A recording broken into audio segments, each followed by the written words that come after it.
And he has this horrible big grin, and he's missing all these teeth.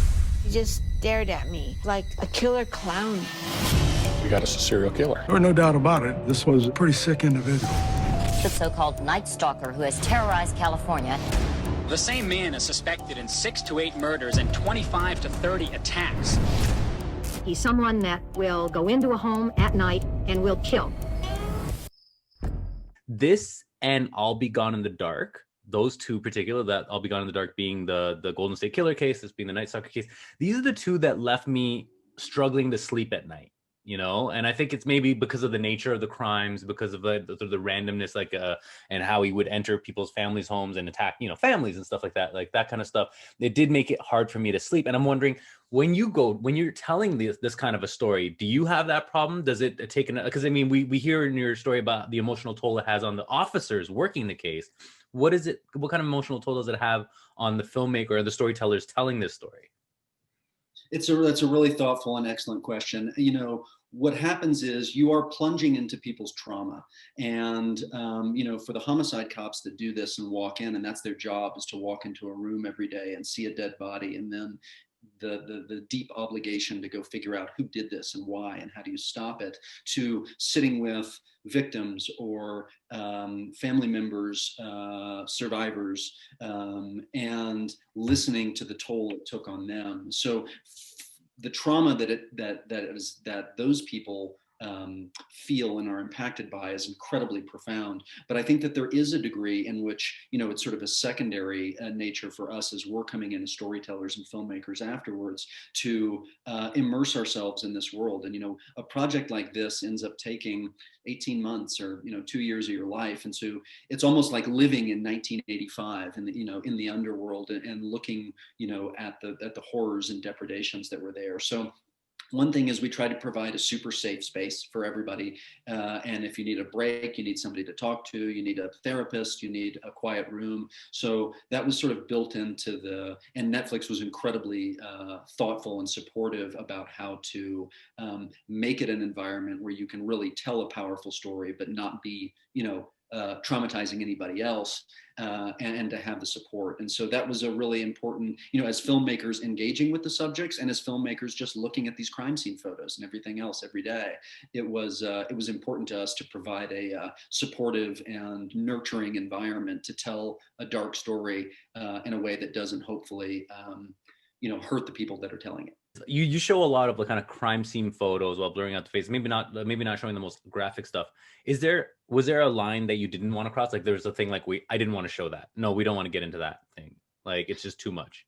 Well, I think it goes even further than that in the sense of going into it. There were a couple of guiding lights for us. One, we wanted to make sure that Ramirez was never glamorized in any way, because there's this weird kind of celebritization of these killers that takes place, and particularly in his place, in the culture and in the sort of aftermath of this case, there was this rock starification of the guy. And for us, it was incredibly important that there was never any lionizing or making a hero of this guy. And one of the sort of most important decisions in doing so is telling victim stories and allowing them, and survivors, and giving them the opportunity to really evoke the horror of what they lived through, and also to make sure that their loved ones were not treated as dehumanized statistics, but were treated as real people who walked the earth. And it could have been your grandmother, or it could have been your sister, or your son, or your daughter, and doing that in a way that made it real for people. Because I think what was so terrifying, to go back to your original question, what was so terrifying about the story, and terrifying working on it and telling it, and hopefully in some way experientially for the audience, is anyone could be a victim. These victims ranged in age from 6 years old to 83 years old. It was men, it was women, it was children, it was people of different races, people in all parts of the city, and it was people that were at their most vulnerable.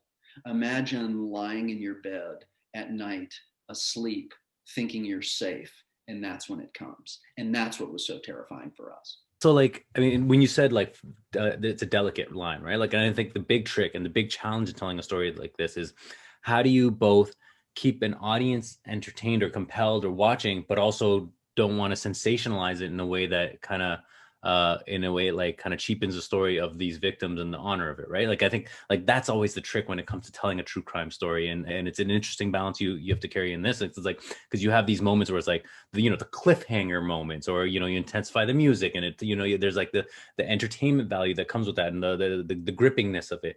But does that also then compromise the telling, the honoring of these victims? Like it's an incredibly complicated moral and storytelling issue that you literally are negotiating question by question in the interviews, frame by frame in the edits, note by note in the score, and all the way throughout. And then you're constantly adjusting and modulating and moderating it, because you are trying to make you're telling a true story. You're trying to make it riveting for an audience. It inherently has these kind of sensationalist elements to it. It's a serial killer, an iconic city with these iconic homicide cops that are chasing it.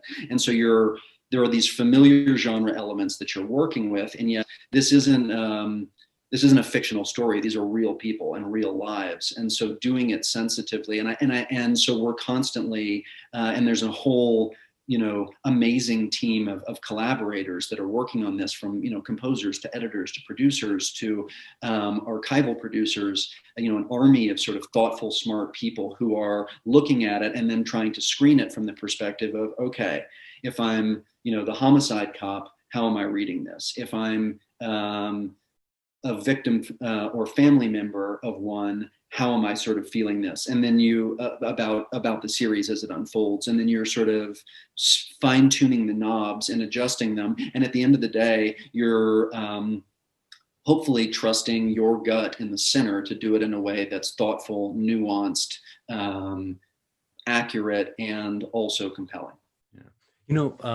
So one thing that I think stood out in terms of this show is, I think it's there right in the origins of the story, because you started the story. You said you started the story after you guys met with the cops, right? And I think the movie does, in a way, the series leans more into the perspectives of the cops. Like in a way, it's their story, and we register the story through their perspective in a way, right? And I think, so that's what made this a little different from the other ones I've seen, and especially when you get to episodes 2 and 3, like it reminded me of Zodiac, which is one of my favorite movies of the 21st century, right? It's like just such a gripping kind of tale about the obsession, about the exhaustion, all that stuff. What I'm curious about though is, like, I understand that the cops in this story also influenced Manhunter, right? Like, and then Ramirez himself kind of is, he has a long arm in terms of how he influenced pop culture, and I'm wondering, like, where do we start with that? Like, did you do any research into that? Yeah, like, no, it's a great, wonderful, fascinating question. Obviously, Fincher's film Zodiac was a sort of immediate touchstone to this from the get-go, just in terms of the kind of taut precision thriller elements and the exhaustive and exhausting nature of it, and the visual precision of it. So that was obviously a touchstone kind of going into it. And in a way, if you look at this story stretches all the way back. There's kind of a lineage of these LA crime stories, from like, Dashiell Hammett through James Ellroy through, Fincher's Mindhunter. And at some point or another, you're fitting into kind of a lineage and a canon of sort of films and stories. Mm-hmm. And we were acutely conscious of that. This is an LA noir, a true story, and there is that which comes before and that which comes after. And the goal, I think, is to define the white space, to find the areas that have not yet been painted over, and to tell a very unique and specific and precise version of the story, acknowledging the previous influences, knowing it's going to have impact on the ones that follow, and trying to make it your own. So that was our goal going into it. Well, there's also a lineage in terms of the serial killers. Like, Ramirez is influenced. We see how the Hillside Strangler in the show kind of, I don't know if the Hillside Strangler necessarily influenced him, but he, kind of revered that character. But I think there's some Manson influences. I think the show acknowledges there's a Manson influence for sure over that. Like, yeah. So like, this is, it's just such a far reaching, like, you have this one serial killer and he's far reaching in both directions in terms of that lineage. And in terms of that lineage, what I was wondering about is also like, what is, like, what is it about this era?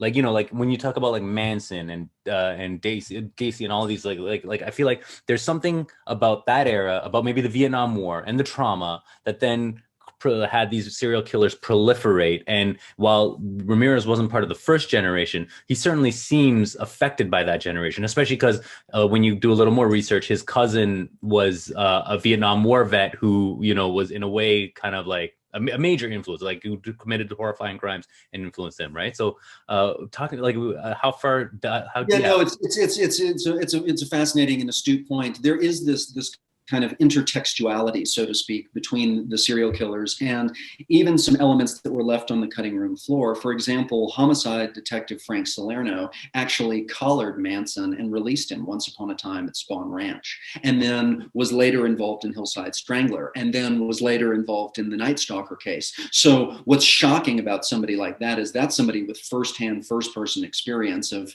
you know, three of the most notorious serial killers in contemporary history. There's also this phenomenon where Los Angeles has been ground zero and a hotbed throughout time and history. And while each one of these killers is in some way a product and reflected by their times, what was fascinating about this particular era, it's 1980s Reagan America, sort of, you know, the money's booming, the tap's turned on, and yet there is this kind of like dark underbelly, which was, you know, the satanic panic and the kind of underbelly of horror that was happening right beneath it in almost this David Lynch-like fashion. And what's also really interesting from a procedural or law enforcement perspective is, in terms of the period, this is the pre-digital days, right? There wasn't even a fingerprint database. So simply to match fingerprints, these